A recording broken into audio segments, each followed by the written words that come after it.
Hey everyone, and welcome to Uncharted Realms presents Out of the Box Gaming's Armory event. Today on Sunday, we're excited to host you a 20-man Blitz event right here at Table 1, our main table. We got a Warrior v Warrior action. Just a little bit before we get into there, just a little bit about Uncharted, or Out of the Box Gaming. Out of the Box Gaming is in Thomasville, North Carolina. They specialize in singles online and some in-store play. So if you're ever in the area in Thomasville, North Carolina, check out Out of the Box Gaming or outoftheboxgaming.com. So now we got Bartosz and Scott, both Warrior players. Bartosz is going to be on Dorinthia and Scott's going to be on Bolton. Scott's our active player here. We're just tuning in right here to turn one. Scott trying to get some action in there, but Bartosz going to wisely defend up. Both players are going to redraw up, and we're going to go into Bartosz's turn one and the first tempo action of the game. So who do you got? Chat, let me know. Who do you think is going to win this? Obviously, my money's on Warrior, but if you have a specific flavor of Warrior here, let them know. I mean, Bolton, we've seen some wild, crazy swings out of Bolton if you've been following the Reddit, but here we have him piloting the Raiden, or carrying with him to battle the Raiden, while Dorinthia has her classic Dawn Blade. So a little bit different strategies. They're pretty much, Raiden, Dawn Blade gonna play fairly similar, but Scott gonna try to just use more of his go again actions out of his soul and out of his hero reaction. Where Bartosz is just gonna pump up this blade. Oh, actually, hold on a second. First things first, Nourishing Emptiness. No surprise there. Great card out of the Monarch. It's gonna come out if there's no attack action cards in the graveyard. Nourishing Emptiness is gonna get Dominate and a +1 Intellect. Scott gonna block it with some Soul Food. Soul Shield, excuse me, and that's gonna go ahead and block it up. So good job there by Scott. What a money reaction to have in hand for a turn one Nourishing Emptiness. This is already getting spicy. Just back and forth, the life total is still 2020, but that could have been a killer turn there for Bartosz. However, so let's run through the equipment here. I know we have Tunic, Bracers, Snapdragon Scalers for Scott. His helmet is the Arcanite Skull Cap, I believe. And then we got a mirror on... Oh, excuse me, no. It's the Warrior Helm. But anyways, Scott's coming in with the Bolt of Courage. And Bartosz just asking for clarification on cards in hand. So Scott's no cards in hand, just 2 coming in. Scott looking with 3 cards out of his hero. They're in his hero solo, so... Gonna have a lot of opportunities this game to give go agains. The unfortunate thing here for our Bolton player Scott, is that Bartosz is not going to have a lot of attack action cards. It's all gonna be pumps or attack reactions, so that's a little bit unfortunate. All right, so Warrior Valor's coming in, pump up the Dawn Blade for 3, so 6 total coming in, and if it hits, go again. So Bartosz looking to go wide this turn. 3 cards still in the grip. Nothing in Arsenal. Might mean that we could see some good reactions here. Bartosz trying to answer back that Nourishing Emptiness turn that didn't hit. It's a little bit unfortunate. You start giving out 5 cards and all of a sudden turns start getting wild. Scott now trying to math out his hand here. No blocks is the call for the first one. Going to be a scary second Dawn Blade. No reactions from Bartosz, no reactions from Scott. Means that we're now 20-14 in Bartosz's favor. He might not have got in there with the Nourishing Emptiness, but he still got 6 in, so get your damage in where you can. Now Bartosz, considering if I was Scott, I would definitely think there's some attack reactions in there. I mean, you're already playing against Dorinthia. You gotta assume that normally, but at the moment, okay, Bracer's popping. Okay, Overpower gone. It's a blue card. Nice, gonna get a lot of energy. Available still for attack reactions, so Dawn Blade coming in for 4 this time.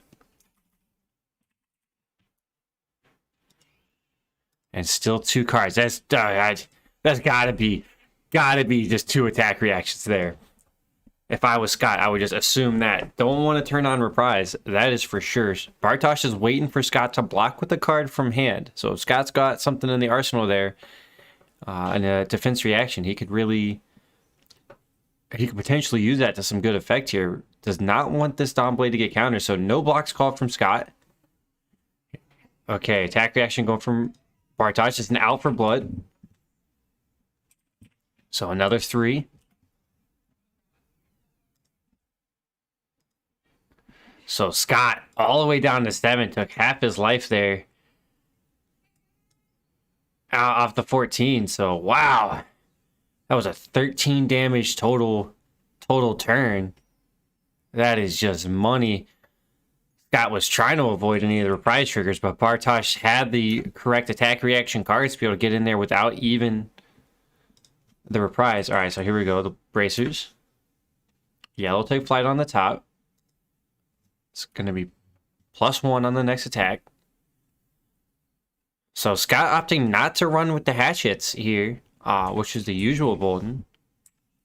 But we got a red Express Lightning with the charge. So 5 total because of the bracers. It does not have go again, but he's potentially going to pop the Snapdragon Scalers to give it go again. Express Lightning is a 0 cost card. Or he can charge out of the soul. Actually, it is the +1, so he's definitely got that if he wants to.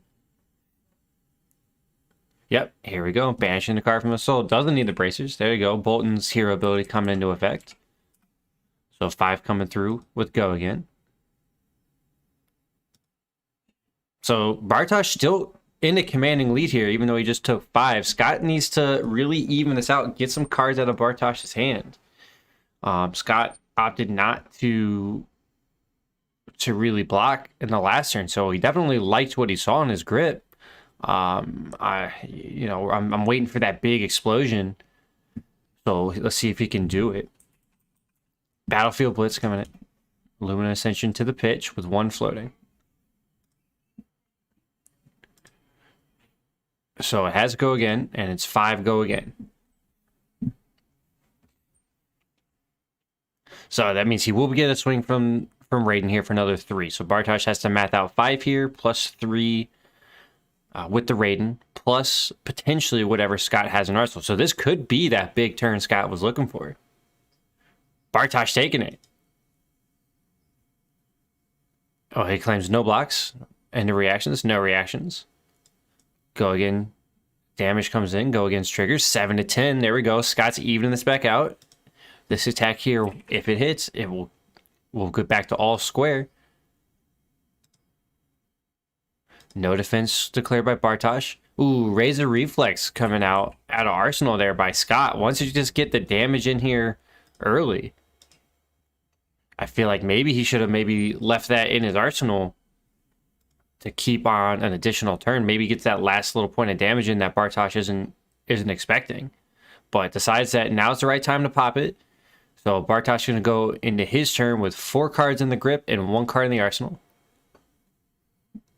As we go into his turn, Scott draws up. 4 to 7. Bartosz, after 13 points of damage, went ahead and took 16. So that was a great response here by Scott.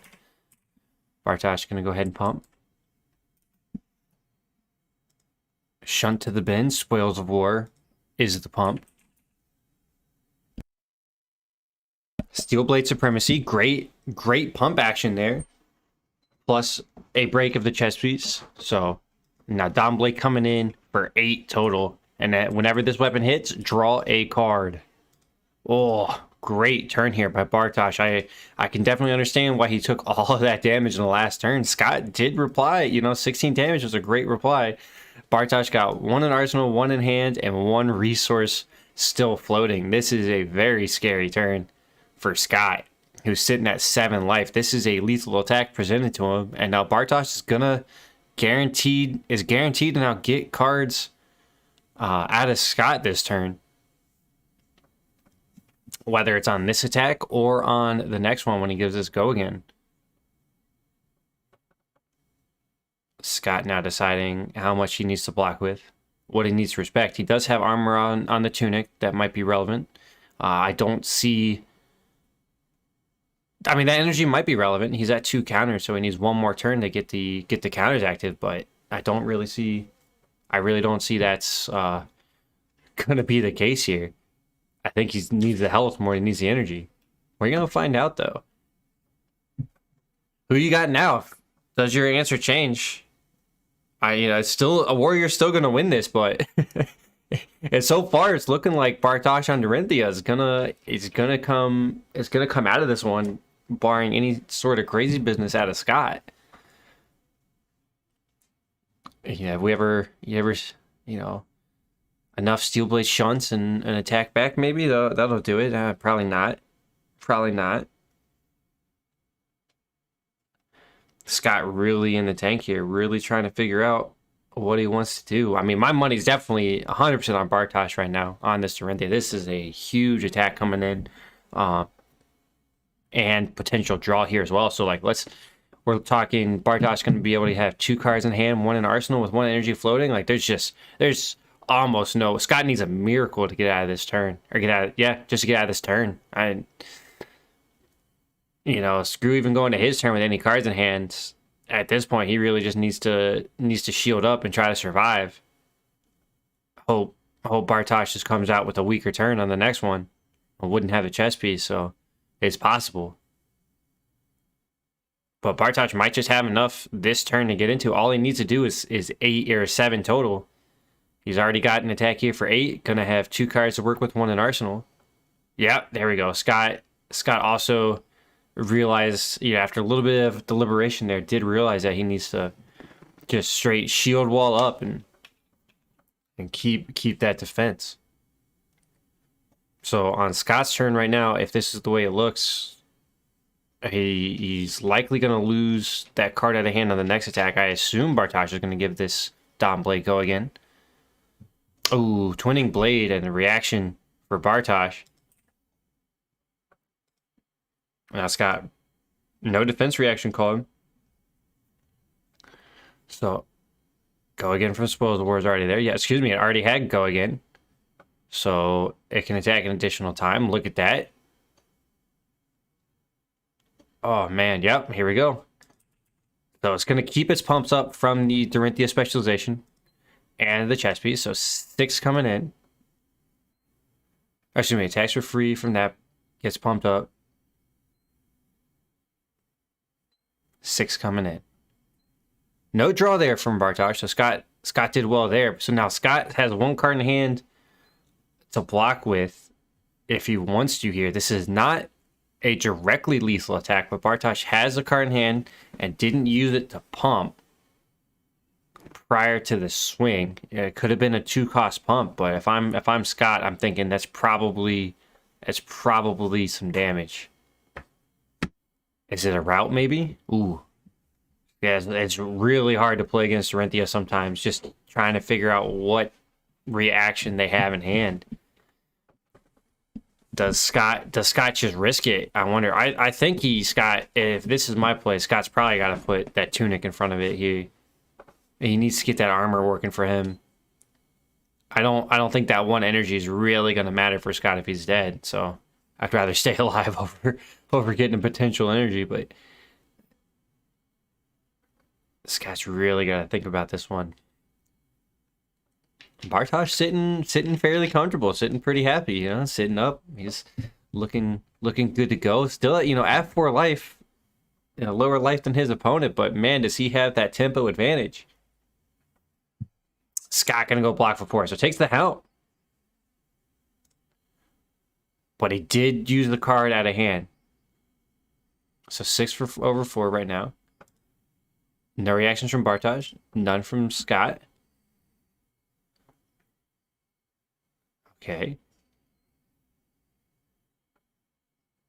Nice. So, awesome. Bartosz with a great sequencing of play here. Gives the Dawn Blade go again. It already could attack an additional time. Thanks to the other reaction card. And so now it'll be able to attack an additional time thanks to Dorinthia, and it'll be able to come right back in after it drew the card. So now he's got 2 cards in hand and 1 energy. And that'll do it. Scott unable to block enough, and it's gonna take the L. Scott could throw the Tunic in front of that to block 1, but 6 coming in. So great job there by Bartosz. What a great sequencing of cards and just some money turns back to back to back. Nourishing Emptiness turn 1, you can't complain about. In the 13 points of damage, turn 2 into a kill on turn 3. 6 damage twice plus an 8 damage. That's a lot of represented damage. That's 20 damage total on that turn. Bartosz showing which warrior is stronger. But that will do it for us. In round 1, we will come back at you for round 2 action. So stay tuned. Remember, this is Uncharted Realms brings you Out of the Box Gaming's Armory Blitz event. Check out Out of the Box Gaming at outoftheboxgaming.com. Buy up those sweet singles you need.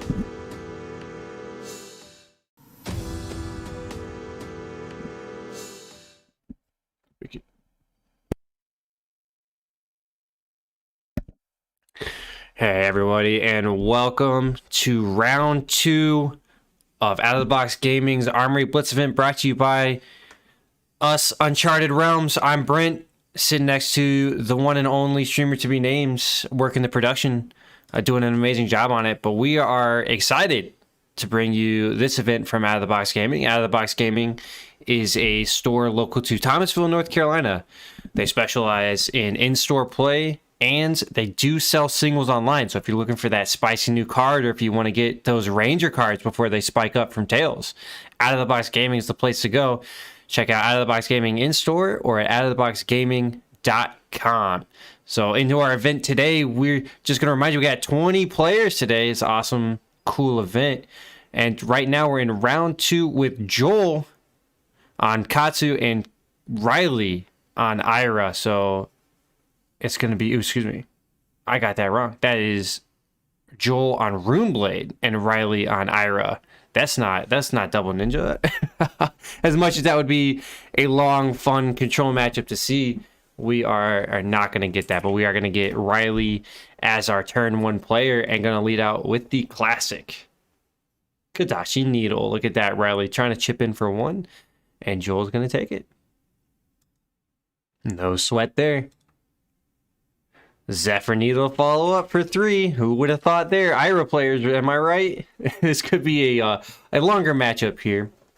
Riley looking most likely a little bit more control. Joel gonna be able to go in, get stuff out of his banish zone, and just keep going crazy. Ooh, red sigil there by Riley. Oh, double red sigil on turn 1. Hello. What a swing, a 7-point swing here from Riley. Not exactly in the complete right direction, but look at that. You know, you can't complain too much about turn 1 there. Joel will have the tempo advantage as both players draw back up at the end of turn 1. And so now we're at Joel's turn 1. Gonna see what he can do. 19 to 26. Riley took a 7-point swing, gained 6 life that turn.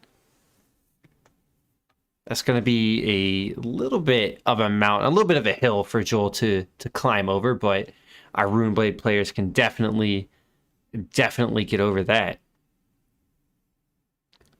Joel deciding what he wants to do. Uh-oh, his hand doesn't look the best either. Blue Whispers have started up. Not a super common card in Runeblade, so I absolutely love seeing that. Whisper the Oracle opts to go again. A great way to stack the top of your deck. So big fan of that. Joel going to stack up to see what he draws back up at the end of this turn, or potentially with some other draw effects. Tomes can do that for you. 1 top, 1 bottom. Here we go. Soul Shackle. Smart. Okay. Just with the Nebula Blade. A Soul Shackle Nebula Blade with going in. 2 cards in hand.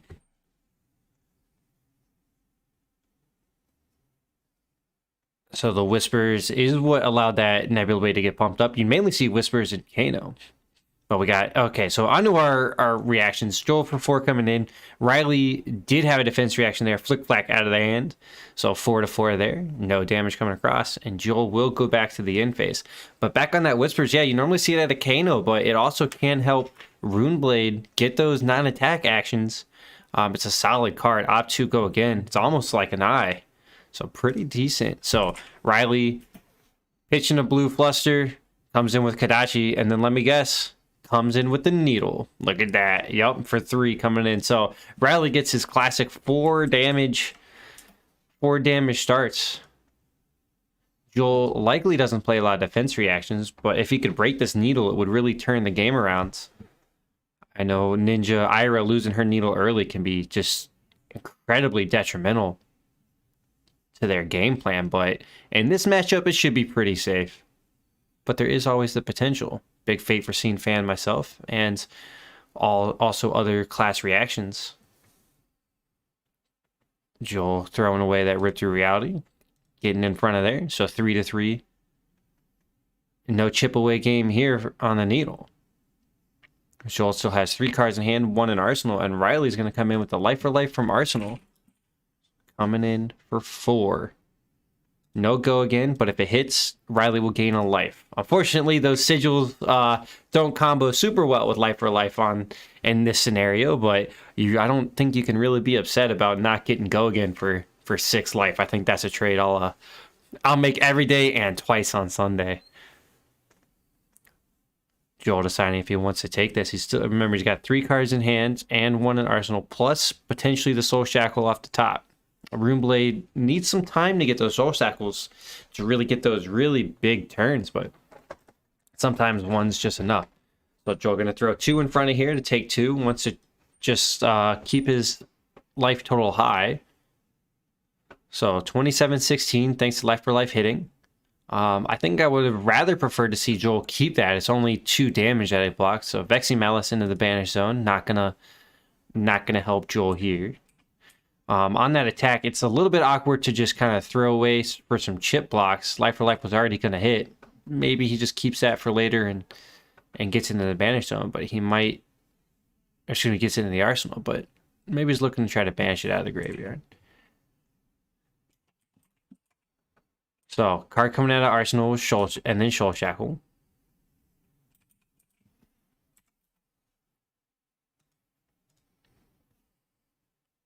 All right, Bounding Demigod here for 5. Should be 5. 2 on the Bounding Demigod, 3 on the Plunder Run. And if it hits, draw a card. This does have go again. Ooh, Riley gonna go ahead and take it. And so Joel will draw a card. It's almost like we had a classic constructed game going on here from Riley. Just go ahead and start up at that 40 life practically. So definitely able to just take a hit straight up and still be at 22 life. Look at that. So Seeds of Agony to the pitch. Allows Nebula Blade to come in for 4. No blocks from Riley. Into reactions, no reactions. So Riley's going to take it down to 18. 16 to 18. Going back into Riley's turn in phase. So Joel will Arsenal 1 and draw up. So it looks like he would not have been able to spin that last card of the hand. So that defense was actually pretty good. I take that back. Save 2 life. Riley, though, has a full grip and a card in Arsenal. Comes in with Kadachi. And then I would assume a needle. Big key thing here on this turn is the Tunic should be at 3 counters if Riley has remembered every turn. So he will have an extra energy to potentially use. Zephyr Needle coming in for 3. Joel does not want to take a lot of damage, it looks like. Good block. Oh, actually, he is going to take that. He looked like he was considering defending, but just a double check on reactions. But there was no reactions there from either player, so we're all clear. Ooh, E-Strike coming out of Arsenal. Look at that. 1 card at the bottom. Riley still has 2 in hand. Mode is go again, so 5 go again. Coming at Joel. Great turn here from the Ira, going very wide. With his classic ninja, remember, he still has the energy on Tunic. He still has energy floating. Has 1 energy floating. So this could be a pretty good turn from Riley. You think maybe he's got another attack action card in hands, plus maybe an attack reaction, possibly even 2 attacks that can come in here. So Joel, no defense, no reaction, is gonna take 5 down to 8. Riley, let's see what you got. Torn a Tempo coming in for 5. If it hits, go again. And this would be the 3rd hit for Mask, so Riley would also draw a card. So Joel is definitely incentivized to spend 2 cards to block this. That is for sure. We'll see if he does it. So far, Joel really seems to like what he's got in hand. So I'm a little surprised he's letting all of this come through so far, but decides to block with a Skull Cap, which will be for 2 there. There we go. So 2 cards, only 1 card to come out of hands. So 5 defense there. So reaction there from Riley to break the scales. Go again. So it was going to be 2 attack actions coming out of hand from Riley. Huge turn from him. Pounding Gale for 5. Tunic, that Tunic counter coming in clutch. Look at this. 1, 2, 3, 4, 5 attacks coming from Riley. That is massive. That was a lot of attacks. So that was 10 damage there, plus another 9. 19 damage total coming from Riley this turn. Absolutely massive. Grass going in front of. Riley going to take 3 down to 5. Or excuse me, Joel going to take 3 down to 5. Riley with a just monster turn. Darn, I'm a big fan of that. We've seen some absolutely wonderful gameplay just back to back. Round 1, we saw some really clean Dorinthian Bolton play. And now round 2, we got Riley just monstering it through here with Ira. But, don't count Joel out yet. He got two Soul Shackles there. Could potentially get some money stuff out of Banish. They're off to the side. We can't see what they are, but the fact that they're off to the side might indicate that they are hits. So we'll find out. Joel deciding what he wants to do. 3 cards in hand, plus 1 in arsenal. Or excuse me, I believe that's 2 cards in hand, right? Oh gosh, I can't remember. We'll see. We'll get to that point. We'll burn that bridge when we get to it.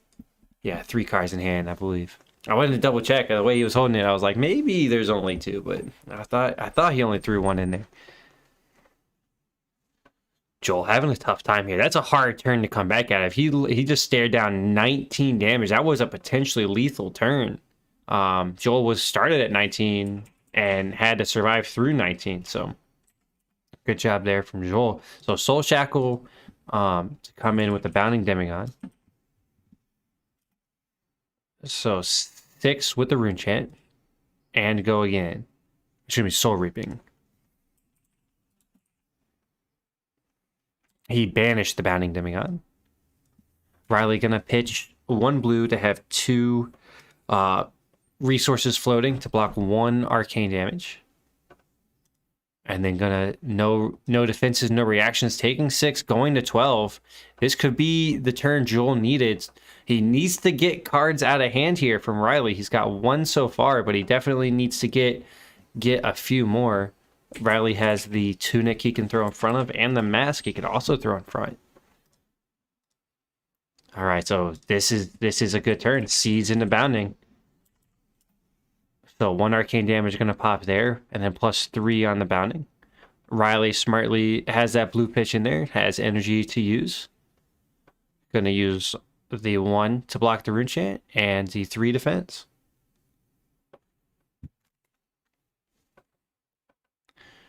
Riley with 2 cards left in hand. So Joel did a great job there getting cards out of hand. I don't think Joel can get this last card out. It doesn't look like it. He has no action points remaining. So he's likely just going to be stuck drawing, taking 1 blood debt, drawing 3. Unless he Snapdragons this in response. He's considering it. He is. He's going to give it a go again. There we go. So he's not stuck quite. Now let's see. Does he come out of the hand or does he come out of arsenal here? Uh-oh. Joel's claiming it's real dumb. but playing Art of War, choosing +1 and go again.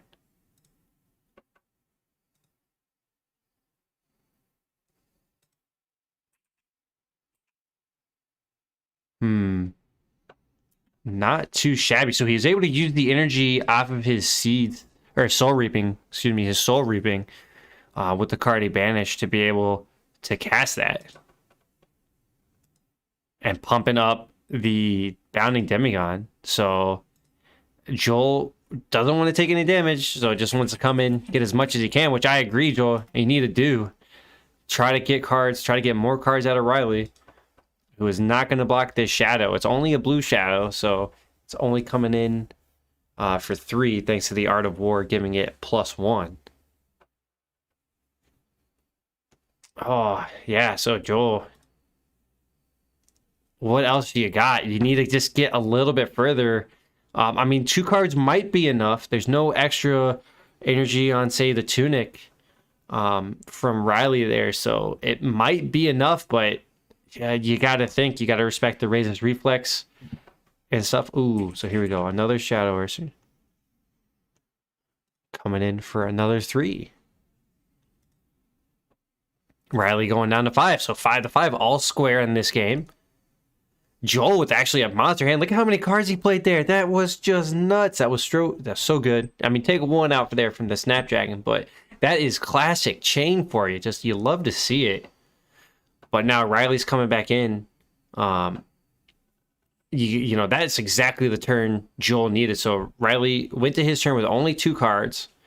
Coming in for Kadachi for 1. Zephyr Needle for 3. 1 floating, so Joel does have to be a little bit cautious here, but a block for 3 there from Joel. And nice, a Torn Tempo for 5 coming in. That's a lethal swing. Joel will have to spin the card out of his hand to block, and he will go back to his turn with only 2 cards. We are definitely in the end game here, boys. It's like Doctor Strange. We're in the end game now. Both players just trying to finish this out. You know, the tempo is definitely back and forth. Neither player really has a clear tempo advantage here either, because both are getting 2 cards out of the hand every turn. Joel's even consider throwing that. You got to think, actually, this probably benefits Chain more than it does Ira because of the banish ability and being able to play cards out of the banish zone. So Soul Shackle gonna whiff on 2 and find 2 E-strikes to the bin. That is rough. Those E-strikes could have been kind of useful there for Joel, but definitely just needed to see cards he could play out of banish. Joel's going to start with the Seeds of Agony. Soul Shackle. Going to go ahead and give his next action that 1 damage Arcane. Rift's going to come in for 4. Let's see, it's not happening.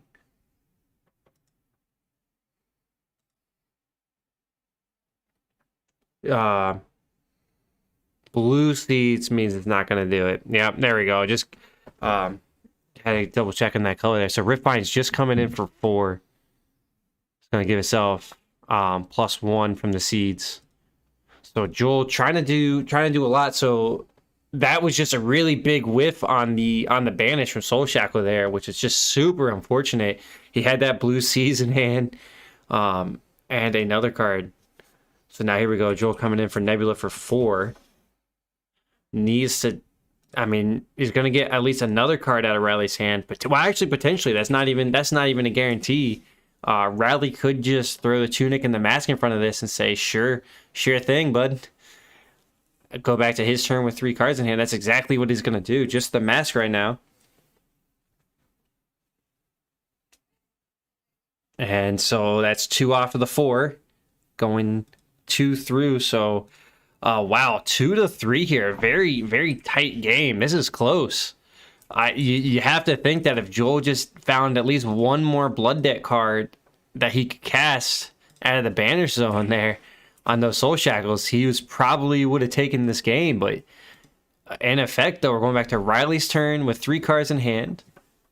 There's only 2 counters on that Tunic, so Tunic's not viable here.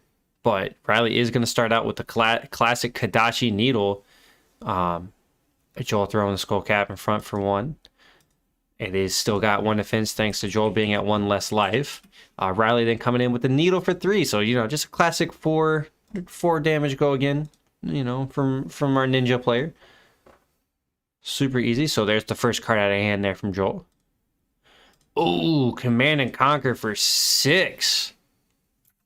Coming in from Riley. Not too shabby. You love to see it. Great card. There is nothing in the arsenal, though, from Joel. So this Command and Conquer really is just kind of a basic 2 for 6. But it is going to rip out 2 more cards out of the hand here from Joel. Going to leave him pretty bare on his turn. But, you gotta love Chain, though, with these Soul Shackles. Oh, no! Joel! Please, Joel! The luck, the horror, Oh, no, that's definitely not what he wanted to see. He only got 1 hit there on the Soul Shackles. That is 7... Was that 7 Soul Shackles for 2 hits? That is just unfortunate. I'm feeling for Joel right now. If I'm Rally, though, I'm super happy. But Joel just gets in there for 1 and 1. Riley doesn't even necessarily need to even block this. So Riley going to take the arcane damage and block with the Tunic. There you go. The Tunic finally going in there. Now, the Tunic here, Riley could have kept that. This wasn't a lethal attack. He could have kept the Tunic, and he would have an additional counter from it. Riley is going to take 1 out the Blood Debt, which means all of these Kadashis are now super lethal. So it's Kadashi's going to pull a card out of hand every time. Oh, man, Joel, I feel for him. That is just so rough. You never want to see it on Chain, just whiffing that hard on Soul Shackles. But Riley's going to try to take complete advantage of it. Coming in with the Kadashi to start, of course. And then into the Needle. Okay, Joel, gonna Art of War. Let's see, what's he got up his sleeve? Riley's got 2 damage floating if he needs to spend some for Arcane. So banishes a Riftblind. Maybe he's trying to cycle cards out of hand, maybe. It gets to block with Seeds for 2 now. Interesting play there. I mean, Art of War can't block. So, probably a good idea. I'm behind that, Joel. He's got to do something to try to survive this turn. 2 cards still left in hand. Oh, Lake Tap for 5 coming in. Doesn't even come in with the Needle. Riley, did you forget? No, that'll do it. Just wants to push the damage. Yeah, Riley just trying to make sure his Needle wasn't going to break. But at this point, it wouldn't even have mattered. But the Leg Tap for 5, he's got a lot of damage coming in there. Oh, man. Riley with a great job here on Ira, piloting that pretty freaking well. Same here with Joel. You gotta hate seeing double whiffs on 2 banish turns. I say double whiffs, but it was 7 total whiffs. 3 the first time and 4 the second time. And so that's rough on 2 turns. But anyways, that'll do it here for round 2. Remember, this is Uncharted Realms brings you Out of the Box Gaming's Armory Blitz event.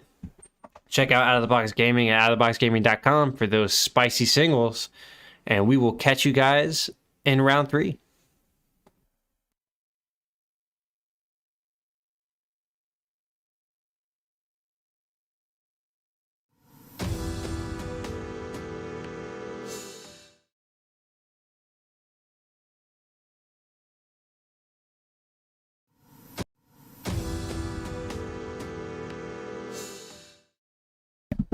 Hey everybody, and welcome into round number 3 of Uncharted Realms brings you Out of the Box Gaming's Armory Blitz event.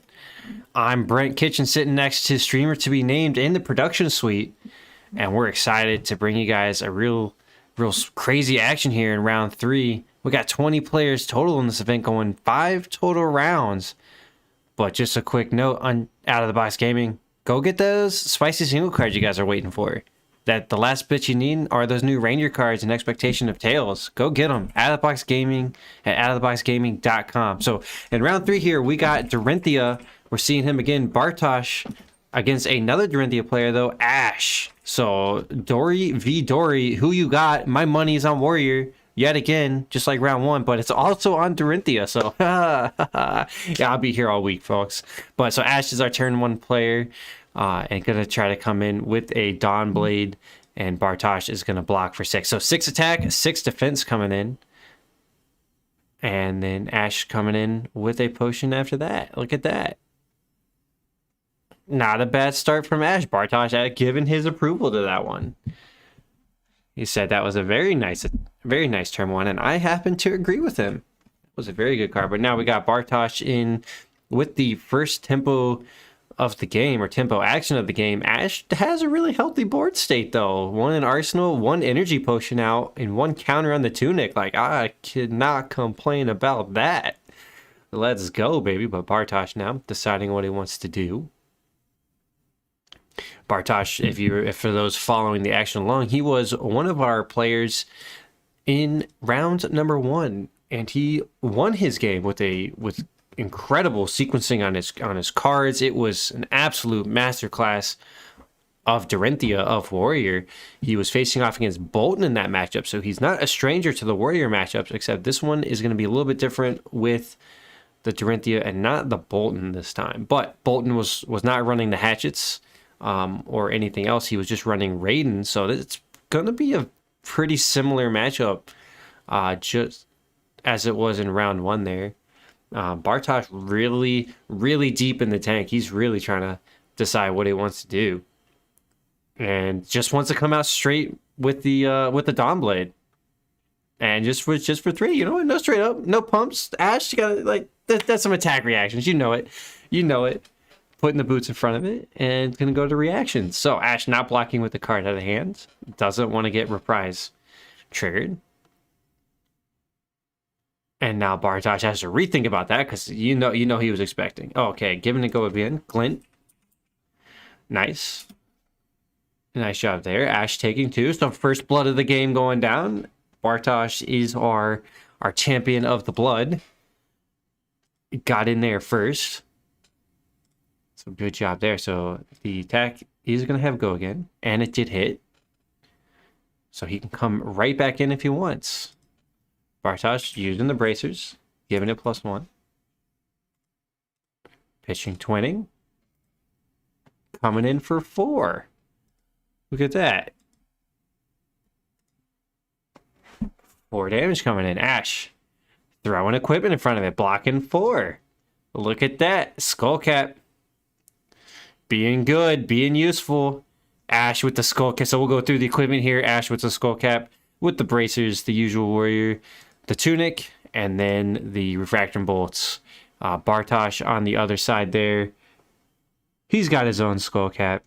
He's got his Warrior chest piece, his bracers, and the boots the same. So pretty similar setups here, except the tunics, except the chest pieces. But Bartosz made effective use of his last time. So now we're into Ash's turn, coming in for 5. The Steel Blade into Dawn Blade. Now, Bartosz is definitely really considering on this. He didn't get a lot of damage in on his last turn, only 2. So you would have to think that Ash is gonna swing a tempo advantage here, thanks to that energy potion and all of the cards he still had in hands. Because if we remember correctly, he used equipment to defend with in the last turn, and only took 2. So that was a pretty good decision there from Ash, playing the turn, his opponent's turn 1 pretty effectively to not lose out on any sort of tempo, and to potentially just swing the game right in his favor from the start. Turn 1 go, and have tempo advantage from the get-go. So we'll see what Bartosz wants to do. Doesn't want to lose too many cards. He's considering it. You know, if you see a card you like out here on this crazy awesome display, if you see something pop up and you're like, darn, I need that for my deck as well. Check out outoftheboxgaming.com. They can provide you with that spicy card you're looking for to help improve your deck, or if you just need to be, if you just want to win in your local meta, if you're missing that one card to get out on top, outoftheboxgaming.com can get it to you. So Bartosz going to throw out his equipment now, block out 5 of it. And we are going to go into reactions here. Ash pitching to come out with a route to +3. But that'll be it. No reprise is not going to be triggered here. And Bartosz is going to let that happen. Bartosz is very happy with that. Only takes 3. Unfortunately for Ash, that route is not as effective as it normally could have been. But, get your damage in when you can. I appreciate it. You're going to draw up cards anyway, so no reason to let the damage or cards go to waste. Ash still has the stuff in the arsenal there. 1 card in hand, 1 in arsenal there for Ash. 17 to 18 is our life totals. It's a very chippy game here from both warriors. They're just going to kind of cuts. You would think that the ninjas would really be the death by 1,000 cuts, but in all honesty, it's our Dawn Blades here. Going to try to shine some light where the bodies usually don't have it. All right, so here we got another pump onto the Dawn Blade. So 8 coming in again. No floating mana, but he does have the energy potion. So Valor's going to pump it by 3. And then the previous pump, so 8 total. That's a good swing there. Look at that.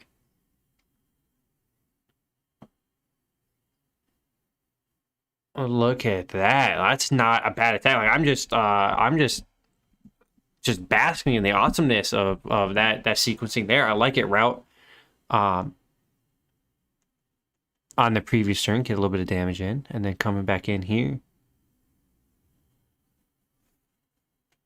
So let's see. We're gonna... we'll see what Bartosz wants to do. He's definitely in the tank. He's thinking about it.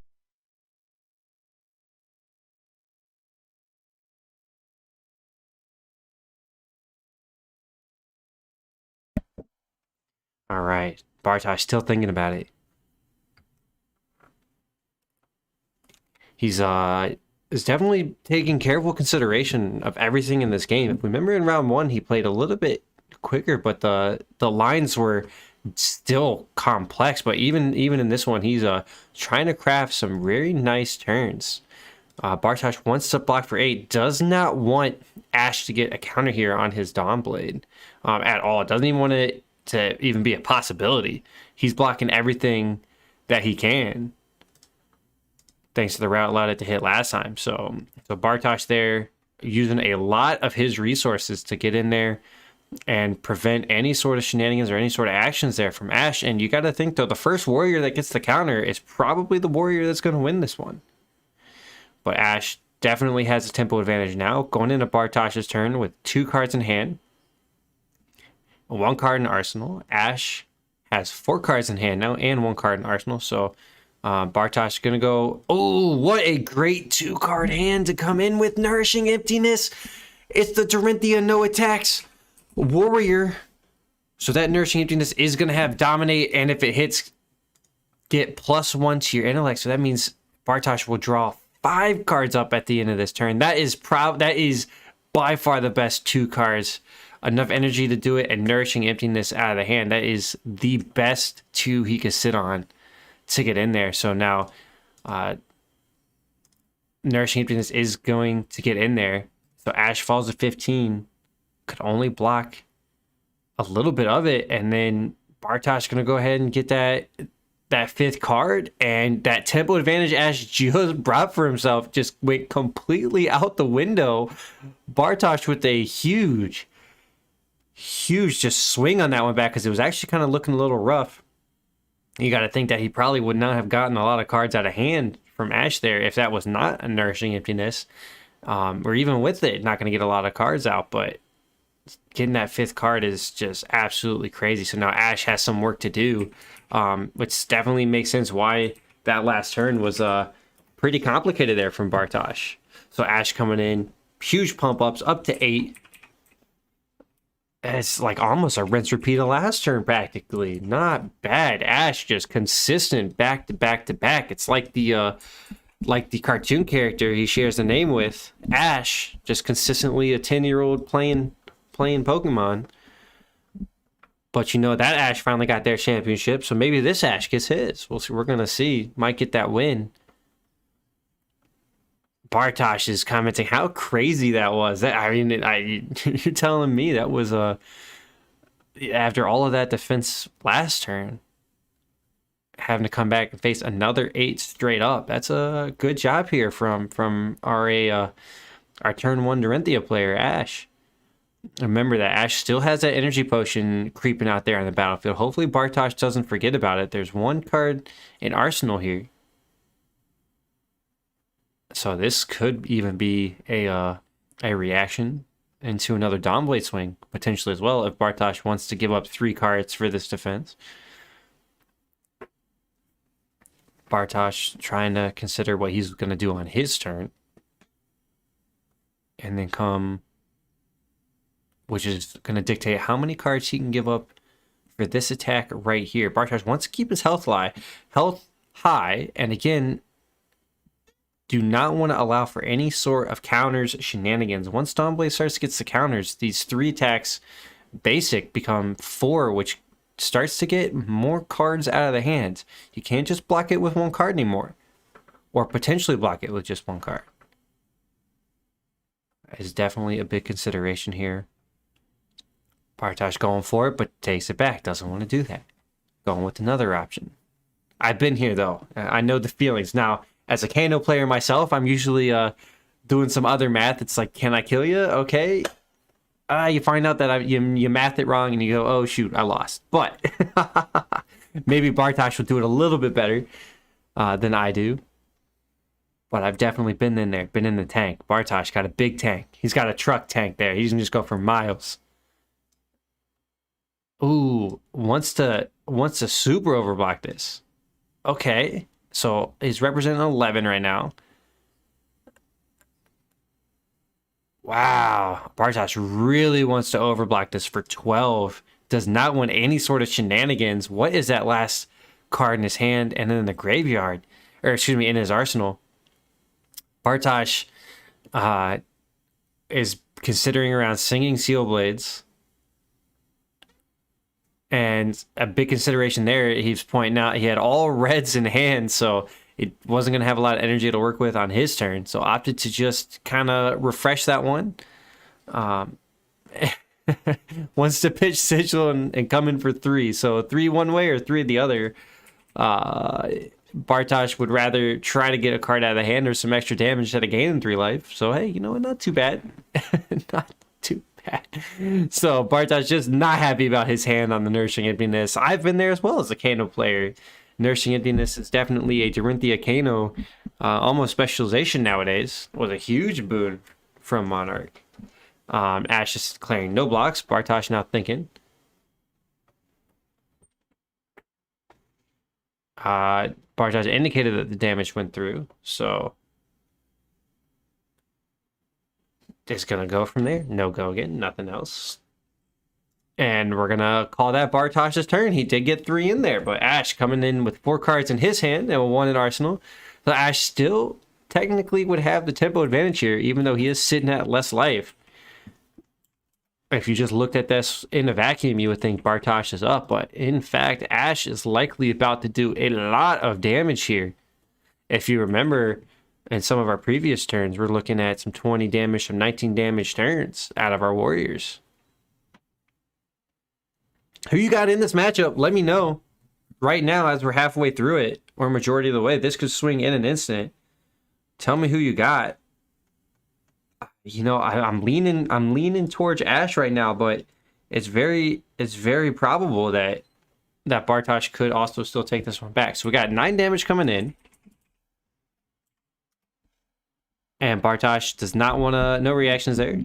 No defenses. Ash coming out with another one. So to readiate this attack, Sharpened Steel into Dawnblade, into Stroke of Foresight. And then now just a question on which one came out of Arsenal, which one came out of hand from Bartosz there. Just trying to keep track of the board state. And Ash deciding if he wants to even add on to this damage. He knows 9's getting through. Can he just make this extra spicy? I would figure so. He's saying, do I just go for it? I mean, in my book, the answer is yes. There it goes. Ash gonna do it. Glint, give it go again. Taking 9 Bartosz down to 8. That was a great turn there so far from Ash. Has another swing coming in. Potentially. Okay, Tunic mana. Command and Conquer. Look at that. With the one floating Tunic mana. Commands coming in. Look at that. Nice. Another 6 damage there. So 15 damage total there from Ash. You would have loved to have seen the Nourishing Emptiness there instead of Command and Conquer. That could have came in with Dominate and plus Intellects. But you know what? Command and Conquer is not too bad when your opponent's got an Arsenal card. I would say that's pretty not too shabby, especially because Bartosz took so much damage on that turn. I want to try to either get the cards out of hand or get that card out of the arsenal. You're getting one or the other. That's a guarantee here at this stage of the game. So Ash, love to see this. Great swinging turn here. Remember, he's still got that energy potion out on the field, so keep that in mind for later. His Tunic is now also available to block with, so that could be another defense. And hopefully he makes use of this energy potion. I hyped that up. I was so happy about that turn 1. Coming from a Kano player, right? Like, I love potions, but let them release an alchemist here in Tails. That's what I'm talking about. I just started throwing. I'll throw potions at people. Hello, let's go. let my potions attack. Those that play D&D or Pathfinder, you can be some spicy alchemists. Even some magic ones. Screw it.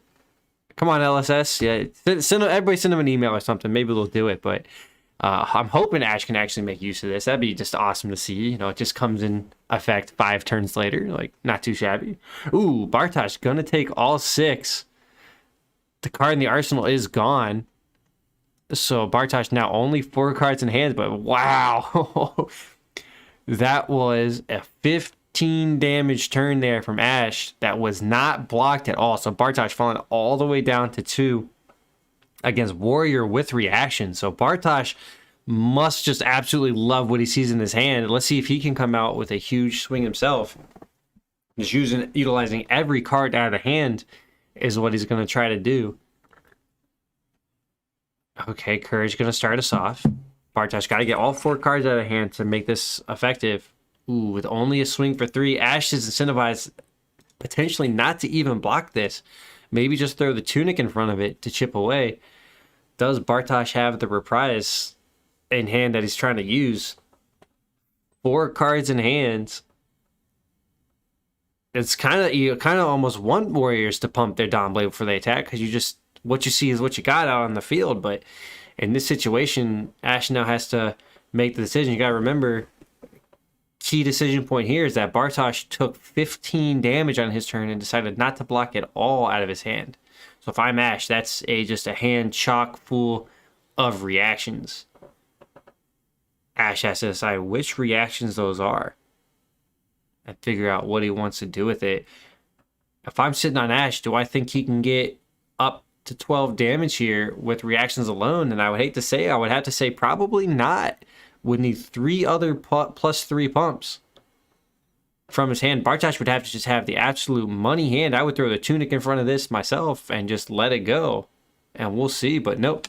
So Ash actually going to block 9 here. Oh, there's a Nourishing Emptiness there too. Oh boy. Ash should have probably kept it. Maybe he's got a second one in his hand. I would have to imagine so. A Nourishing Emptiness could be cast for with no extra additional cards thanks to that energy potion. Maybe Ash forgot his own potion. Oh no, they're both blocked. Ash, please. Oh no. That could have been such a killer turn back on Ash's part. Dominate. That's the kill there. Nourishing Emptiness would have ended the game on his turn, but we'll see. Oh no, he does have the Command and Conquer thing. I'm getting pointed out the Command and Conquer. Ash, maybe you need to cut that Command and Conquer, because this Nourishing Emptiness would have done it. But no, good call. Thanks. I getting pointed out that the Nourishing Emptiness would not have Dominate and +1 Intellect, thanks in part to the Command and Conquer sitting in Ash's graveyard. So back to Bartosh's decision there. Attack reaction coming out first. 6 total now because it's going to get plus pumped 3 from Stroke of Foresight. It's also going to trigger Reprise, but in this case, not going to do too much craziness. Except cycle a card. So maybe Bartosh gets it back, but if you think about it, Bartosh already kept all 3 of those cards, so he's not likely going to really hit too much. So second stroke up to 9. Bartosh really trying to push this in. Not surprised here. 1 to the top. Ooh. So Bartosh keeping the pressure up with an Iron Song response. Coming in for 12. So 2 getting over. Ash falls to 10. Oh my gosh. I was so happy about those Nourishing Emptinesses. I didn't even check his graveyard too. Oh, I hate seeing those go. Huge fan of that card. Thank you, Monarch, for bringing us such a card. Now we have Dawnblade coming in for 4. Thanks to the Brave Forge Bracers, which were allowed to be popped because the Dawnblade hit. Bartosh just stacked up on that turn. So, you know, in effect, Bartosh did have that 12 damage. Ash was smart to block it. I don't know if he needed to go with that many cards. Ash just decided to shield wall up, but Bartosh, to his credit, did get 12 damage on the attack. So if had Ash rolled the dice or gambled with that one, he would have lost that one. But that Tunic, though, you just throw the Tunic in front of. Only 11 damage. Ash goes down to 1. Gets to spend 2 cards to block the next Dawnblade, and then all of a sudden he's coming back in with 3 cards out of the hands plus an energy potion. Unfortunately, we know 2 of those cards were the Nourishing Emptiness, which would have just been an attack for 6, but still, an attack for 6 can still get 2 cards out of the hand. Ash now in the super decision mode here. Trying to figure out, does not want to put the Tunic in, just going to take the 4. So going to Ash's turn with just 1 card in hand and the energy potion. Maybe this is his second Command and Conquer. We know he plays them. So breaking the potion, swinging with the Dawnblade. Ooh, attack reaction time. Ooh, we're in the mind games. This is more likely to see these with ninja players, but ooh. So Dawnblade coming through, 1 energy floating, 1 card in hand. Tunic is not active. So 3 right now. It is a lethal attack. Bartosh has to block for at least 1 of it. All right, excuse me, has to block at least 2 of it. So we would imagine that's 1 card out of the hand. Not imagine, that will be. So at least Ash gets that. And then potentially an attack reaction. So if I'm Bartosh here, I'm incentivized to at least get 2 cards out of the hand. Oh, God forbid this is a route. Ash, please, let me see it. Oh, that would just be disgusting. What does Bartosh think Ash has? Only wants to throw the 1 card, thinking. You know Ash has something. You know he's got something. Bartosh, you gotta throw more in. This is a toughie. This is a toughie. If I'm Bartosh here, I throw at least 2 cards in here. Prevent this Dawnblade from hitting. Remember, there still is an energy floating. If Ash just gives us just enough to even get 1 damage over, he's coming right back in again. Plus with the bracers. Actually, no, he would not be able to come in with the bracers because that costs him a energy, but he can come back in with the Dawnblade again. I would imagine if Bartosh doesn't send 2 cards out here, he loses the game. And maybe even factor that the other way. If Bartosh can put 2 cards in here and survive, he might win the game on the way back. Or at least start getting some tempo back. So we're going to see.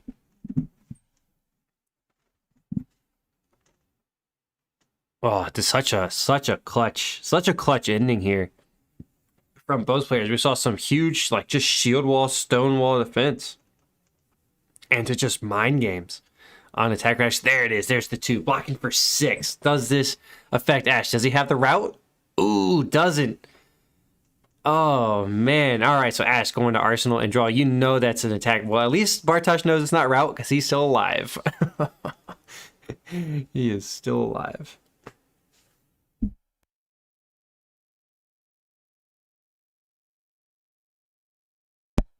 So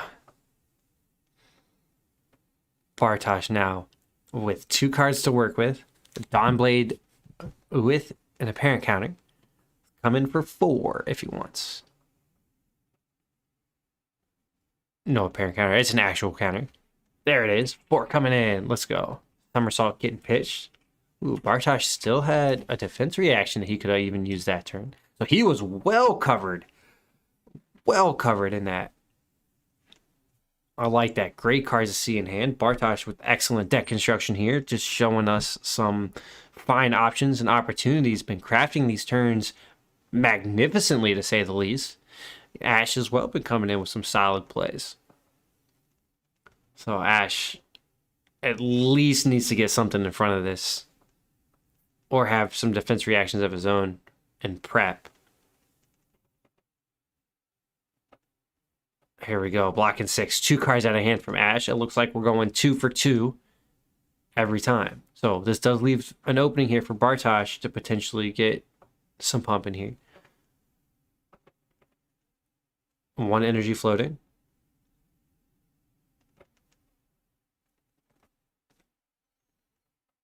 Plays Glint. Gives a go again. Draws a card. Likes it. Decisions yet again.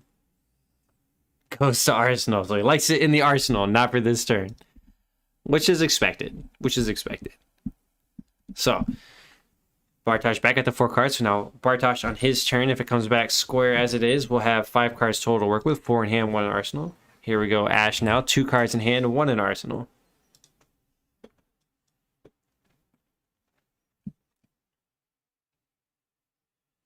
So 1 card in hand, 1 in Arsenal. Dawnblade for 3 coming in. Now Bartosz's Dawnblade did lose its counter, so that was critical on the last turn. But man, did we get a nice long controlling game from both of our warrior players here.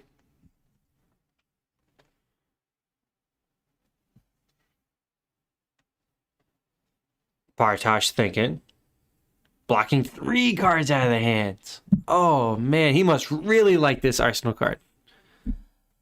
Wants to go for 9. So overblocks by 6. If I'm Ash, I'm very happy about that. Oh boy. Maybe even just give Dawnblade go again, swing in. If he can. Does not have the option for it. So 9's good. Ash stuck with 1 card in hand. Draws 3 up here. But Bartosz is going to go ahead and sharpen steel into Dawnblade thanks to the pitch from Energy Potion. So just 3 coming in. Ash knows it's only 3. Or excuse me, 6 coming in. Ash can spend 2 cards, is guaranteed safe from that, and then he has 2 cards to work with, 1 in Arsenal. Very back and forth game here. You would say it favors Ash because of the life total, but not quite. Yeah, Bartosz commenting, Iron Song Determination. Oh, there he willed it into existence. Oh no. Bartosz was just talking about that. He was like, if you got Dominate, you've got it. If you got Iron Song, it's like Iron Song Determination will probably do it. And then Bartosz gets to watch Ash literally play the card. So look at that. Oh, and Ash wants to go even higher with 2 Iron Song responses. Look at that. Great game by both of our warrior players here. Ash gets to take it. And wow, that was some clean warrior gameplay, I would say. Definite considerations on these attack reactions. So lots of overblocking here, but even sometimes the overblocking wasn't overblocking enough. But at the end of the day, Ash gets to take it. Bartosz falls, and that will wrap it up here for round 3. And we will catch you guys in round number 4.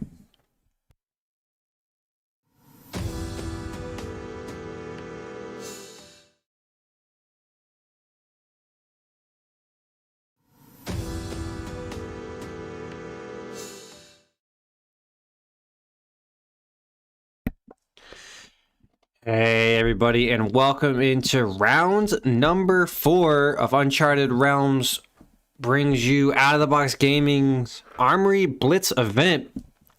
I'm Brent, sitting next to the one and only streamer to be named in the production studio, and we are super excited to bring you round 4 of this 20-player event. We got Ash yet again on Dorinthia. A lot of Dorinthia today against Oscar this time. Also on Dorinthia, if you were following along from round 3, it was Ash on Dorinthia last round versus another Dorinthia player. So we're gonna come back in with some great Dory v Dory action. But before that, Out of the Box Gaming, if you're looking for that spicy single card, if you see something you like on stream, you see a card pop up and you're like, darn, I need that. Check out Out of the Box Gaming at outoftheboxgaming.com and get that spicy new single. But now we'll get back into the gameplay, and Ash is our turn 1 player, opting to go first, did win the dice roll, and wants to come in with the Dawn Blade straight up just for 3. Oscar's going to overblock it, as is his right to do on his turn 0, because he's going to draw up as well. And so Ash will move to Arsenal and draw, and Oscar will also draw. It was Bartosz in the last round on Dory, who, if you remember from round 1, had some awesome plays on Dorinthia himself and won that one, but alas, will fall to 1-1 as Ash comes in, and now it's his turn 2. So if our 1-1 theme is continued, Oscar might take this one. Who do you got? Which warrior, which Dorinthia do you have is going to take this one? So Iron Song into Warriors into Dawnblade, 7 total with Dominate, go again. Oh boy, great turn 1 here from Oscar. Definitely going to start with this tempo advantage. Ash going to try to throw in as much equipment as he can afford, and plus the 1 from the hand. So he's representing 3 in equipment right now, and likely 1 card from the hand if he wants, or he'll hold it for the next attack. 1 in floating for Oscar, 1 card in hand. That was a great turn 1 here from Oscar. That is just absolutely massive. So Ash is going to block from the hand, triggering reprise if it's possible. So 7 coming over, so 1 damage right now. Oh, nope, throws in the helm. All right, so now we got 7-7. Never mind then, Ash with a good read on the situation. Blocks enough to not allow that Dawnblade to hit, so gonna go into Oscar's arsenal and draw. So Ash back to his turn with 3 cards in hand, 1 in arsenal. Not too shabby. We've had some absolutely awesome warrior play today. This is just a masterclass. Share this with your friends if you're trying to learn Dorinthia. This is the games to watch, because Ash is doing great. Our other Dorinthia players are also doing just absolutely awesome.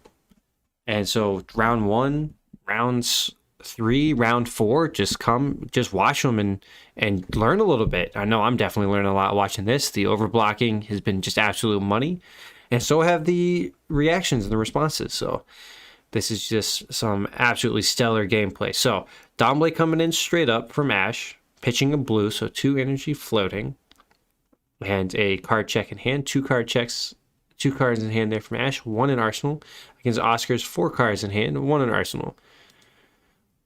Oscar, 3 equipment, 3 block from equipment going in there. Straight up the block on the Dawnblades. We kind of rinse repeat. I think we saw this one last time on the last turn, but this time Ash has the reaction. Coming in to boost it. I didn't catch the card. It's Overpower. There it is. +4. Wow, what a good card. So it doesn't get the reprise, but can't be too shabby about the 4. Not too bad. Look at that. Ooh, and then follow in with a Command and Conquer. I know I was really talking about the Nourishing Emptinesses in the last round, but Command and Conquer looks really freaking good when your opponent has a card in arsenal, such as this situation. So Ash coming in for another 6. No defense reactions allowed here. And if it hits, rips that card out of arsenal. So Oscar is guaranteed to at least lose a single card here, either out of arsenal or 2 from hand, opting to keep the card in his arsenal to block for 6. So We're going to go into his turn now with 2 cards in hand, 1 in arsenal, just like Ash had. No, excuse me, that was Ash after his initial swing. Ash had the full grip. Ash is going to be our winner of the first tempo event and our first blood. He's got 20-16 going to Oscar's turn. Coming in with a Dawn Blade straight up. I feel like these guys just want to mirror each other. We got the mirror matchup and the mirror plays, practically. Ash took advantage of some attack reactions in the last turn. Oscar did not when his mirrored effect happened. But yet again, we got Dawn Blade coming in. Ash has to assume that there's attack reactions here. Very attack reaction heavy start, which means we're just going to see a lot of pumps coming out later. So I'm looking forward to that. We could get some very big swings later, which could just blow out this game for either player. Ash, no blocks. Going into reactions. We'll see if Oscar wants to spend it. Yep, he does. Glint to Gingo again. Smart there by Oscar. That Dawn Blade has hit once before, so now we'll be able to attack again. So it just comes right back at him. 1 floating, 1 card in hand. Dawn Blade coming in. Who do you got? Oscar or Ash? Ash is our returning champion from the last rounds. And, based on the initial start here, I think Ash has probably got at least the tempo advantage at the moment, depending on what that last card is in hand from Oscar. He's got the life and the tempo. But maybe Oscar can turn this around. So I guess I got to be leaning Ash, but if you're leaning Oscar, let me know. Let me hear it. Say it out and say it loud. So we'll find out if it's gonna get there or what. But my money is definitely gonna be on Ash at the moment. But I'm still rooting for you, Oscar. Don't let me catch you out. Ash, considering it, had a long game last time. Almost went to time in the last round. And we got another Dory v Dory action, so there's a good chance we go to time in this round as well. We'll see. It's going to be long. There's a lot of considerations here in this matchup. How much do you overblack? Okay, so Stroke of Foresight coming in to give it another +3, so 6 total there from Ash, down to 11. So 16 to 11 going into Ash's turn. 3 cards in hand. None in arsenal. So that was a Stroke of Foresight pumping the Dawn Blade to give it up to 6. Ash had no blocks, no defense reactions, down to 11-16 on his turn. So now we got Ash wants to start off with his Dawn Blade again. So both players just have all of the attack reactions early. No pumps. This is not the usual you see from Dorinthia, but hey, you know what? I can't complain. At least a very spicy, what do we overblock with situation. So Oscar, that was definitely good on his turn, but Ash is going to keep the tempo because he's going to keep just cards. Ooh, Oscar blocking with a money card there. Nourishing Emptiness. I hope he's got another one in his hand because that card is just absolutely disgusting. It's going to block for 3. 3 for 3 so far. Wait for the reactions. Nourishing Emptiness is huge because it allows you to attack with Dominate and get +1 Intellect if it hits, which it usually does. So, Ash coming in with the Dorinthia Specialization card there. Going to go ahead and give +1 to his Dawn Blade and search his library. And we'll see what he gets. Likely going to get a 0-cost reaction you can play for free. Maybe not. What else does he want to do? Remember, he's got 2 cards in hand. Yep, out for blood. Yet again, just keep the pump. Pump it up. So it was not a free one. Did want to pay for this one because he has the 2 cards left in hand. This is a +4.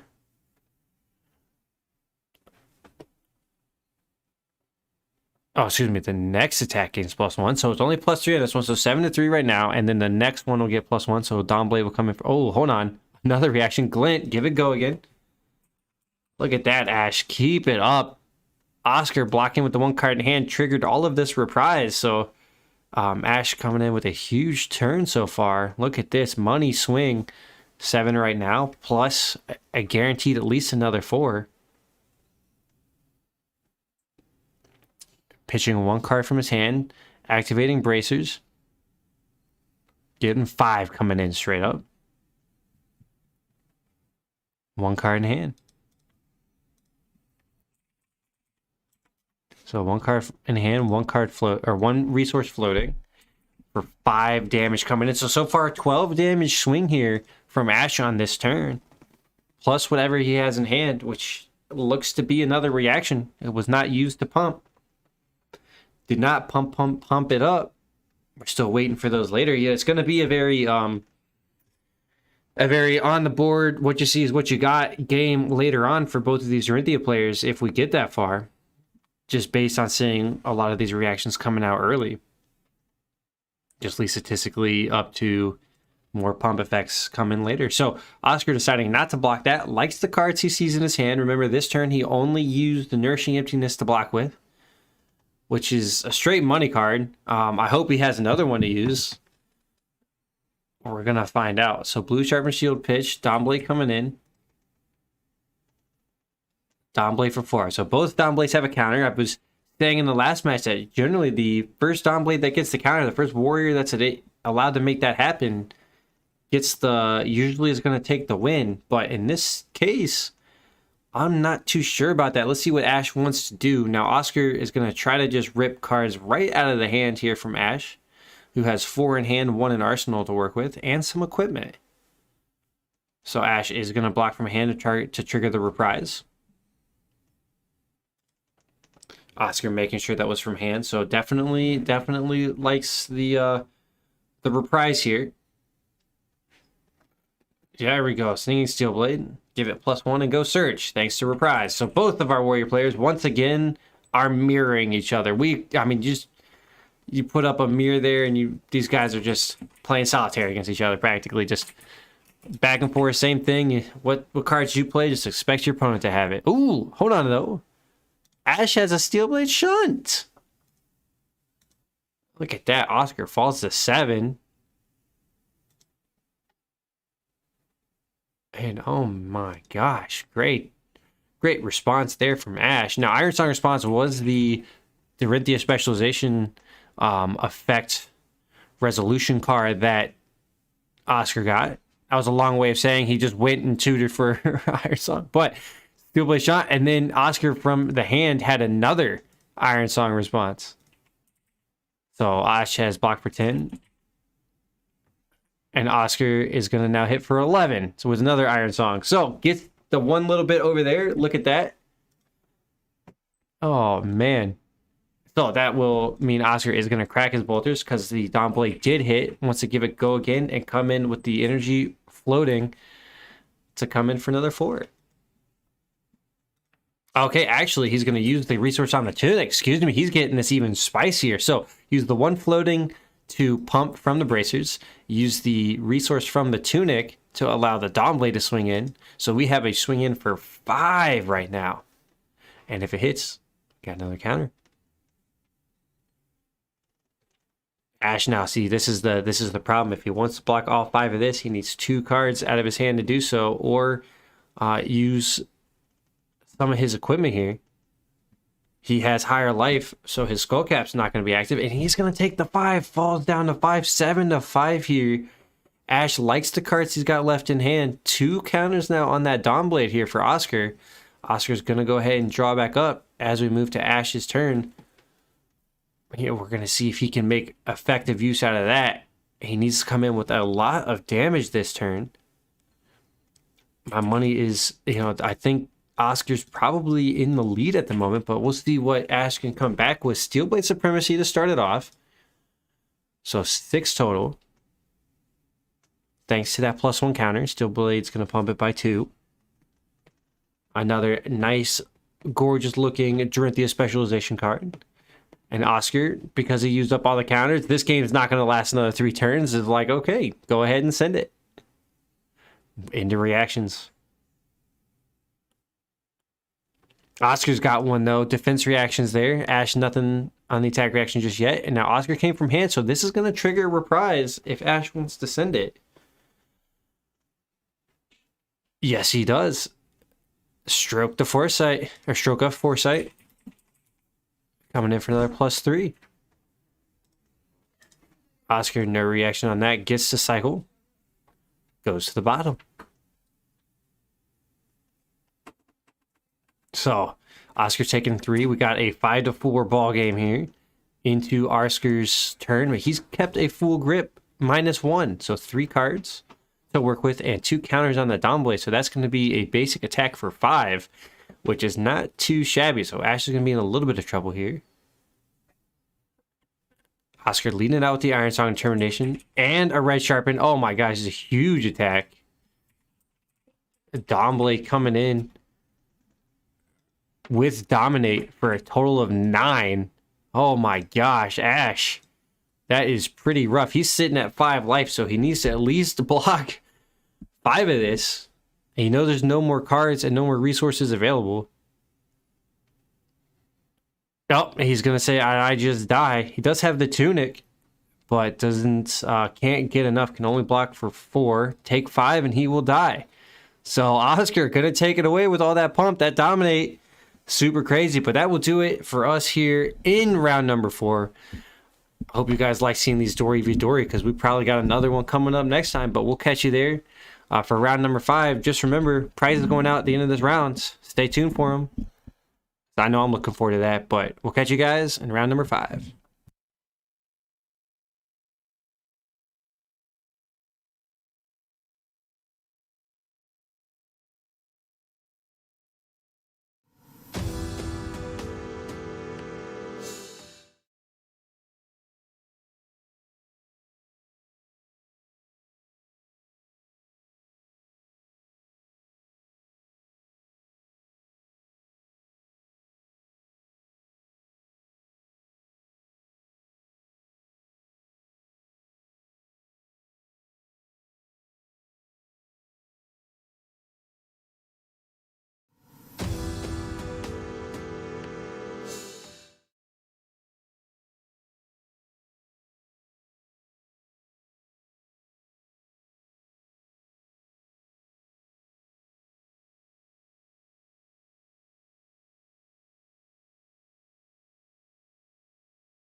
Can we hear me now? Oh, look at me, figuring out how to use a microphone.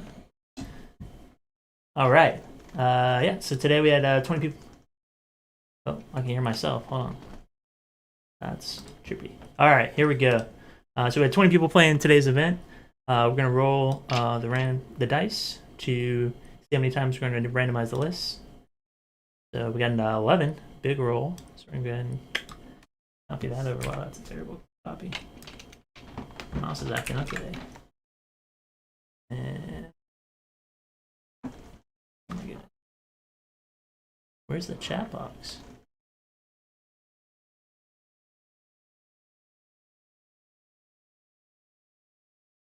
All right, one was one of these days I'm gonna do this flawlessly. One of these days. Here we go.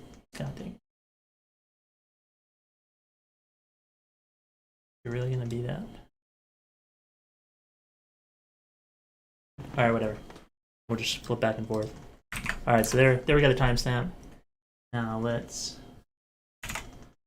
switch back over. Go to the list randomizer. Grab the list off of our gym.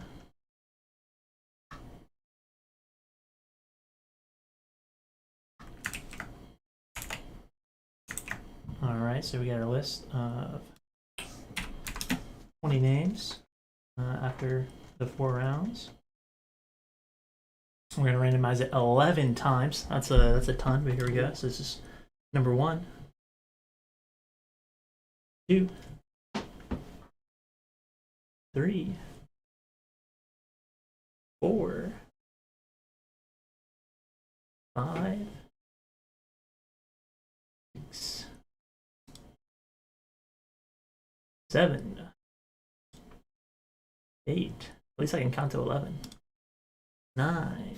You count to the bottom. 10. Don't tell them I was scrolling to the bottom to see what it said. All right, number 11. Here we go. All right. Names on top are going to be the winners. All right, so here we have these 8 people. Ooh, Ash getting it. Damn, winning on stream and winning events. Damn. Throw that in the chat. This guy needs to chill. Where the chat go? Here we go. Good shit, guys. Good stuff. Judge? No, I can't. Okay, I can't paste the list like that. I'll put it over here. And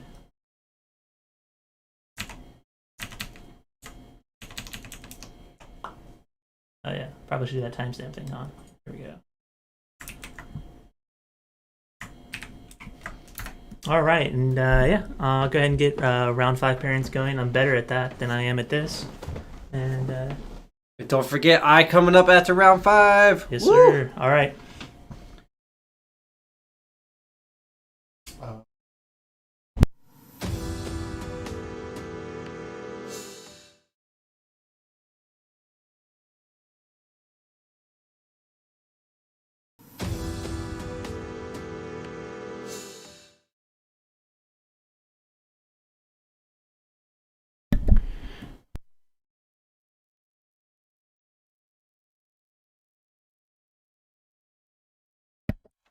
Hey everybody, and welcome in to round number 5 of Uncharted Realms brings you Out of the Box Gaming's Armory Blitz event. I'm Brent, sitting next to the one and only streamer to be named in the production studio, and we're excited to bring you our final rounds of our 20-man event. We've got Oscar and Riley gracing us with their presences yet again, and Riley going to be on the Ira, Oscar on his Dorinthia. So we've seen both of these players win on stream before, and Oscar was our turn 1 player, had a huge opening turn of Nourishing Emptiness got in. Gonna go ahead and raise his intellect up to 5 and get 3 damage over there. But Riley's like, you know what? Remember that 6 life I gained last time back in round 2? Well, you know what? I'm just gonna at least gain 3 of it right now. And so 20-20 to start, but Oscar gets 5. Just a reminder that this Armory Blitz event brought to you by Uncharted Realms is Out of the Box Gaming's Blitz event. Out of the Box Gaming is a store local to Thomasville, North Carolina.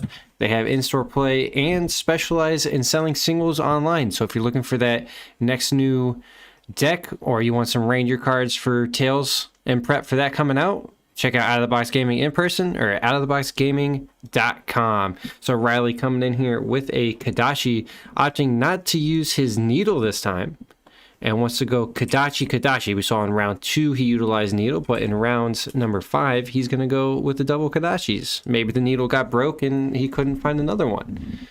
What a shame. So Kadachi to start up, 2 damage to chip in, and Oscar's just going to go ahead and be willing to take it. Just wants to keep cards in hand. It's only 2 damage, you know. What's 2 damage? 10 turn clock. I'm sure Oscar's mighty fine with that. And Riley, exude confidence. Only for 4 right now, has the options to buff it. Oscar so far has taken the 2. If we remember last time, Oscar was prone to overblock by quite a bit and did it to some good effect. And came in and won his game against his Dorinthia opponent with Dominate. At the very end there, just got enough in to do it. And so right now he's just deciding what he really wants to block with. So far it's only 4 and he's considering. Okay, so Oscar no blocks, Riley attack reaction, the scalers gave it go again, and life for life coming in. 4 damage, and if it hits, Riley will gain a life. It has no go again, thanks to the fact that Riley is sitting 20-15. So 4 damage coming across. Oscar's just double checking on the card, so no go again because of the lives, and so just 4. And Oscar's going to throw his boots in there to block for 4. And look at that, Riley, not too bad there. So 8 damage, 10 damage total, thanks to the double Kadachi's Exude Confidence and Life for Life from Riley. Not too shabby here from our ninja player. It's definitely, +1 there, 11 damage total, because Kadachi was going to get pumped. The second one's going to get pumped by the Ira. So now, back to Oscar's turn. He's got a full grip to work with, +1 in Arsenal. Comes out with a double pump to start, then the Dawn Blade. Coming in for 6 total with Dominate, and if it hits, draw a card. So 2 floating, 6 Dominate. If it hits, draw a card. Riley gonna potentially throw some equipment on there. 1 second, looks like we're having a little technical glitch, but we're getting the cards up there. So Riley gonna go ahead and block for 6. So far it's not hitting. No dominate, no draw card. Dominate definitely playing effect. So here you go. Raise the reflex to get it to hit. So paying for it, no resources. Riley come with a red flick flack out of Arsenal. Dominate doesn't affect cards out of Arsenal, so Riley is able to throw that out there. So we got 9 to 10 so far. Attack to defense, and that is gonna resolve through. And so Riley gets away with it. Used a lot of equipment for it, but definitely used it to good effect. Keep Oscar's turn to a minimum. So Oscar drew back up over to Riley's turn. Let me guess, Kadachi.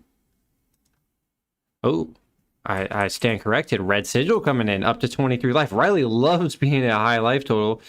Oh, and it's going to Arsenal 1 and pass. Doesn't want to come in with the Kadachis at all. Likes that last card in hand. It means that's a spicy reaction or attack card. Maybe Eraser's Reflex. Not worth the 1 damage on Kadachi. So Warrior's Valor pumping up the Dawnblade. Here comes Dawnblade. 1 energy floating. So 6 total at the moment. If it hits, go again. No blocks right now.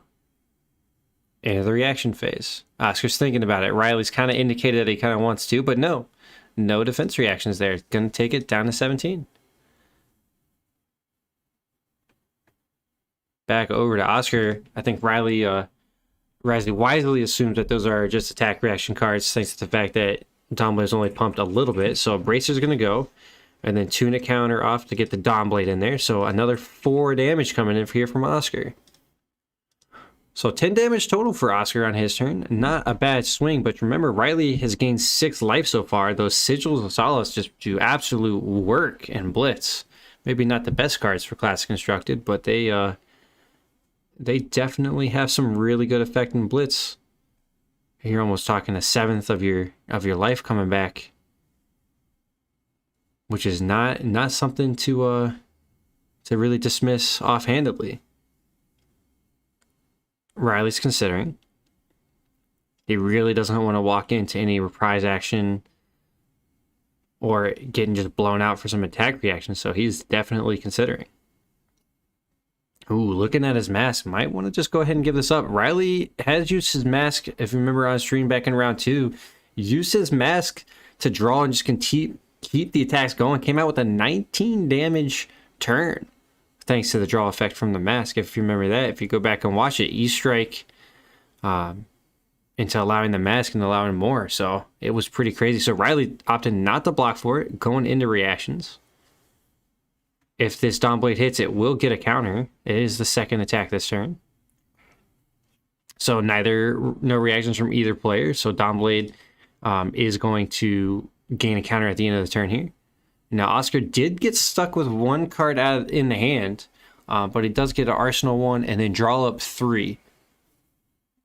So opting not to pump that and just likes the Arsenal effect instead. So back to Riley's turn.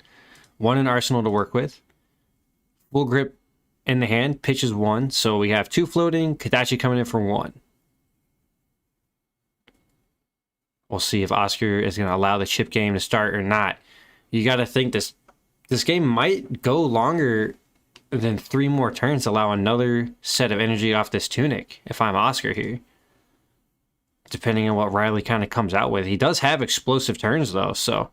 Ooh, here we go. Kadachi into leg tap. 5 damage total coming through, thanks to the +1 from Ira. So 1 energy floating, 5 damage coming at it. Does have go again, so you know there's at least another attack coming. 2 cards still left in hand there by Riley. But Oscar likes what he's got in his grip. If you remember the last kind of games, our Dorinthia players, every time they take the damage, they come back with some huge monster turns. It's just been absolutely disgusting from our Dorinthia players, especially when you factor in that counter. Cards checking the hands. Oscar's calling no blocks. No reactions. Takes the 5. Going to 9. And Riley coming in with his another one. There it is, E-Strike. Yeah, what did we just say about it? It's going to be E-Strike coming in. If this hits, Gonna go ahead and draw. He's got no cards left in hand, but energy floating and could potentially, well,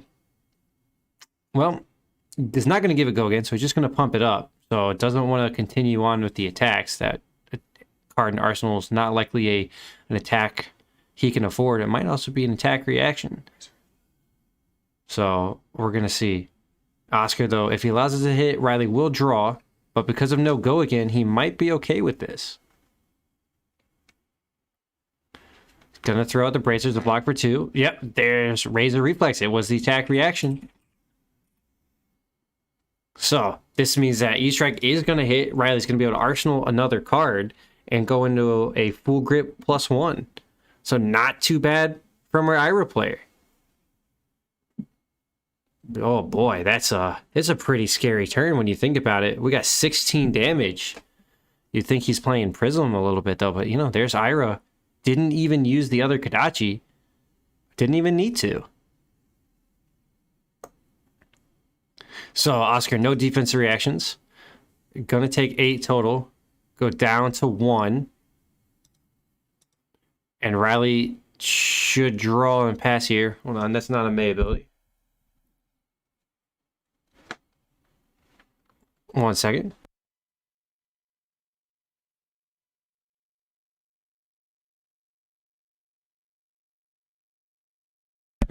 Well, we're going to let that one go by. We're going to let our players play the game. So, Riley did get 3 hits, and that would trigger his mask. But we're going to call it as a beneficial trigger that he missed. And so we're just going to let it play and allow our players to go. So, Riley could have arsenaled the card he drew and have an extra one to work with. Got to remember your triggers there, guys. So now, back into Oscar's turn.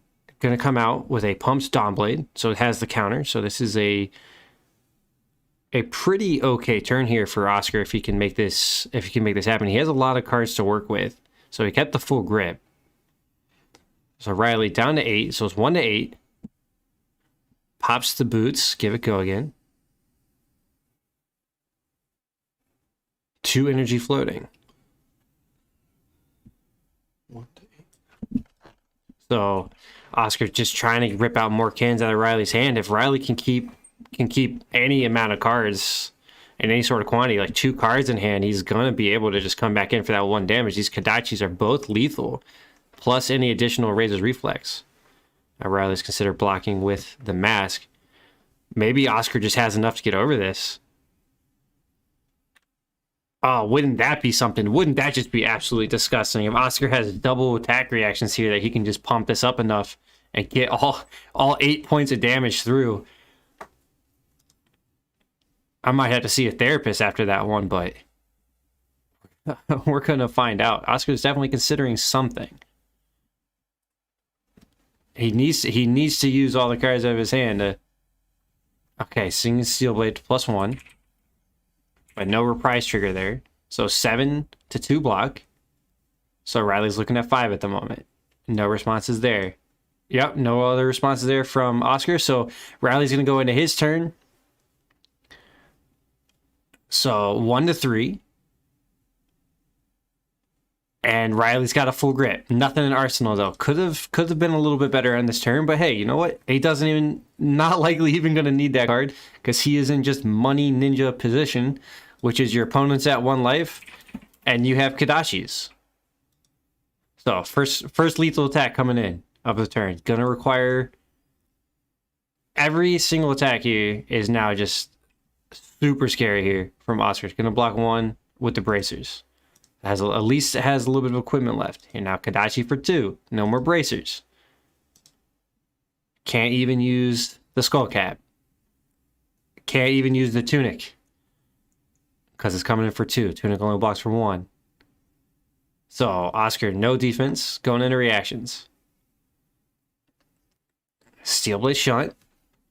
Rally goes down to 2. 1 to 2. Now we got Torrent of Tempo. If it hits, go again.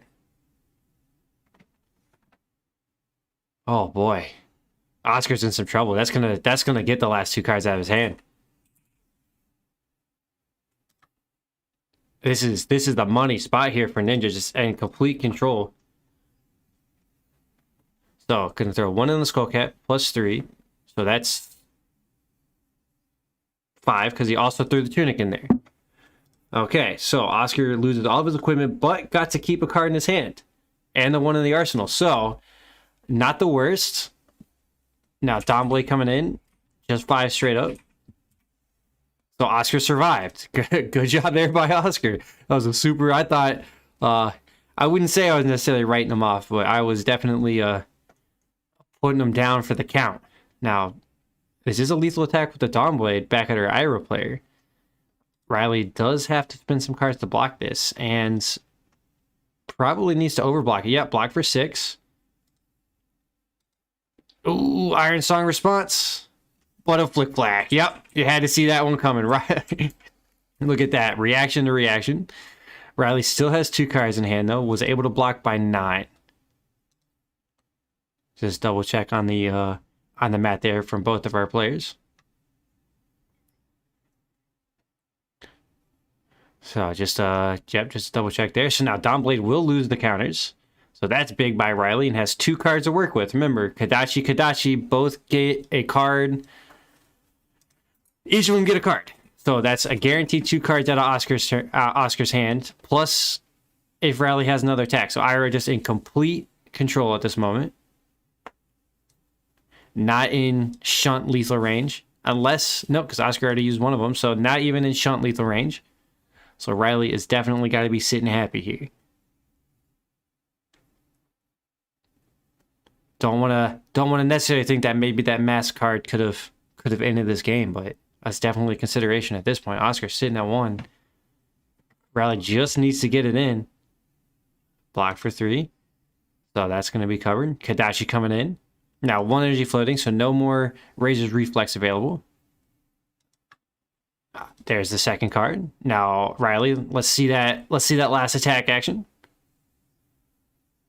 And Sink Below is going to trigger to put 1 bottom to draw. There it is. Torn a tempo for 5 yet again. Technically, if it hits a go again, but not necessary here. Gonna get both cards out of hand. Yep, look at that. Ninja player ripping all the cards out of our warrior player's hand. And this is it. This is it, ladies and gentlemen. We're just waiting for Riley to get that last point of damage through and in this game. It is just over. Riley's pretty much giving him props for playing, but has definitely considered himself won already. And based on what we're seeing, it's gonna go that direction. Gets 2 cards a turn from each Kadachi, plus 2 more cards in hand or 3 more cards in hand to be able to attack with. So it's only a matter of time here, but Oscar is gonna try to survive. Snatch for 4. So if it hits draw a card, not necessary here. Riley keeps forgetting the cards. That's it. All the cards out of Arsenal hands. Oh my gosh, no. Riley, please. Had 2 cards in hand, didn't have the go again. So Oscar is still technically surviving, but Riley not able to use the last 2 cards in his hand to finish the game. So I'm going to start in with the Kadachi again. It's only a matter of time. Come on, Riley. I believe. Wouldn't that be something if Oscar sneaks out of this one? I would not. I would. He needs a miracle, but I wouldn't be. At this point, I wouldn't be surprised if he could do it. But, okay. So, blocks it for 6. Riley goes down to 1 for Steel Blade Shunt. Is Oscar, does he have... Nope, there you go. 5 damage coming in. Oscar can only block for 3 of it. And that final damage will get over. I was getting a little worried there for Riley, considering he was keeping cards in hand. But at the end of the day, he got there. There you go. Never sit at 1 life against a ninja player because you are going to die. But that'll wrap it up here for round number 5. Remember, this is Uncharted Realms, brings you Out of the Box Gaming's Armory Blitz event. Check out Out of the Box Gaming at outoftheboxgaming.com. And for those of you listening, get ready for that. I have a video giveaway. I know I'm looking forward to it. So we'll catch you guys in the giveaway.